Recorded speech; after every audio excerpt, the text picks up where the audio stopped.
कोकणातील प्रत्येक अपडेट जाणून घेण्यासाठी आजच माझे कोकणच्या सोशल मीडिया प्लॅटफॉर्मला लाईक, फॉलो आणि सबस्क्राईब करा।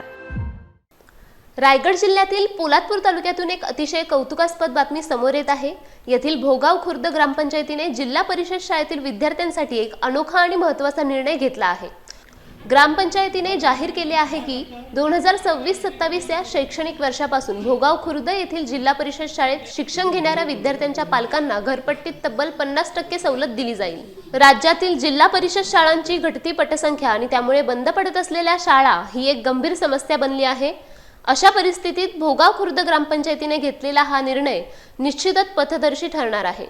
शाळेची पटसंख्या वाढावी, विद्यार्थ्यांना शिक्षणासाठी प्रोत्साहन मिळावे आणि जिल्हा परिषदेच्या शाळा टिकून राहाव्यात या उद्दत्त हेतूने हा निर्णय घेण्यात आला आहे।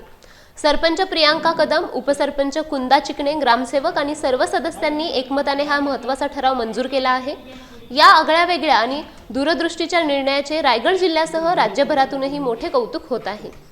विद्यार्थ्यांच्या उज्ज्वल भवितव्यासाठी आणि ग्रामीण शिक्षणाला बळ देण्यासाठी भोगाव खुर्द ग्रामपंचायतीने उचललेले हे पाऊल नक्कीच प्रेरणादायी आहे।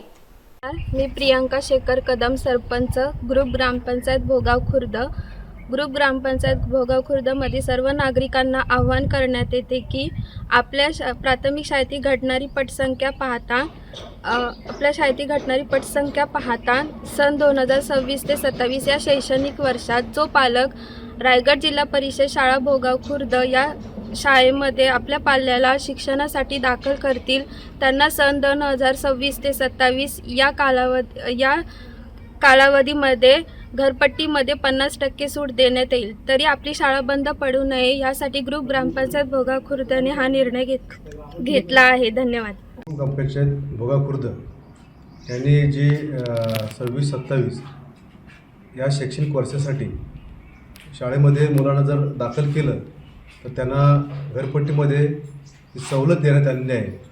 तर खरोखरच हा स्वागतोत्सव एक चांगला उपक्रम आहे आणि संपूर्ण जिल्ह्यामध्ये माझ्या माहितीप्रमाणे हा पहिला उपक्रम असेल आणि हा तालुक्याच्या शाळा पटावाईज कमी होत चालल्यात किंवा बंद पडत चाललेल्या आहेत आणि त्या बंद पडलेल्या शाळांना नवसंजीवनी देण्याचं काम या भोगाव खुर्द ग्रामपंचायतीने संपूर्ण तालुक्यातील जे ग्रामपंचायत आहेत, जिल्ह्यातील जे ग्रामपंचायत आहेत त्यांना हा नवीन मार्ग दाखवला आहे।